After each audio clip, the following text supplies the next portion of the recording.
உன் பாஷையில் சொல்லணும்னா என் தம்மோ. இனி காதல், பரிசுத்த காதல். சூர்யா லவ் ப்ரப்போஸ் பண்றதே டிஃப்ரெண்டா இருக்குல்ல. சூர்யா 44 படத்தோட டைட்டில் டீசர் ரிலீஸ் ஆயிருக்கு. ரெட்ரோ அப்படின்னு பேர் வச்சிருக்காங்க. கேட்சியாவே இருக்கு. லவ் லாஃப்டர் வார் அப்படிதான் இந்த படத்தை ப்ரொஜெக்ட் பண்ணிட்டே இருந்தாங்க. அதுக்கேற்ற மாதிரியே ரொமான்ஸ், காமெடி, ஆக்ஷன்லாம் தூக்கலா இருக்கும் போல. திருநெல்வேலி தூத்துக்குடி பேக்ட்ராப்ல படம் உருவாயிருக்கு. இது ஒரு லக்கி ஏரியாஸ் தான் சூர்யாவுக்கு. சிங்கம் மாதிரி கலக்க போதான்னு பார்க்கலாம். சூர்யா, பூஜா ஹெக்டே, கருணாகரன், ஜோஜோ ஜார்ஜ், அப்புறம் அழகில வந்து நந்திதா தாஸ் ஒரு முக்கிய கேரக்டர்ல நடிக்கிற இந்த படத்தை கார்த்திக் சுப்ராஜ் இயக்குறாரு. இசை சந்தோஷ் நாராயணன். சம்மர் 2025 இந்த படம் ரிலீஸ் ஆக போது. கங்குவால விட்டதை சூர்யா ரெட்ரோல பிடிப்பாரான்னு பொறுத்திருந்து பார்க்கலாம்.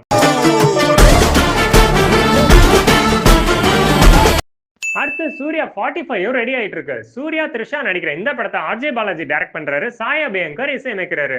இந்த படத்துல சூர்யா ஒரு வக்கீலா வரப்போறாருன்னு ஆல்ரெடி நியூஸ் பார்த்திருந்தோம். இந்த படமும் அடுத்த வருஷம் ரிலீஸ் ஆக போகுது. ஸோ சூர்யா ஃபேன்ஸ்க்கு டபுள் ட்ரீட் தான். 2024ல நிறைய படங்கள் ரிலீஸ் ஆயிருந்துச்சு. ரஜினி, கமல், விஜய், சூர்யா, விக்ரம், சிவகார்த்திகேயன், தனுஷ் படங்களோட சேர்த்து நிறைய ஸ்மால் பட்ஜெட் படங்களும் செம ஹிட் ஆயிருந்தது. அதுல உங்களோட ஃபேவரட்டான மூவிஸ்ல இந்த கமெண்ட்ஸ்ல போஸ்ட் பண்ணுங்க. அதே மாதிரி நம்ம வாட்ஸ்அப் நம்பரான 9994614241க்கும் அனுப்பி வைங்க. வர சண்டே ரிலீஸ் ஆக போற டாப் 10 மூவிஸ் வீடியோல உங்க சாய்ஸ் வருதான்னு பொறுத்து இருந்து பாருங்க. I'm waiting.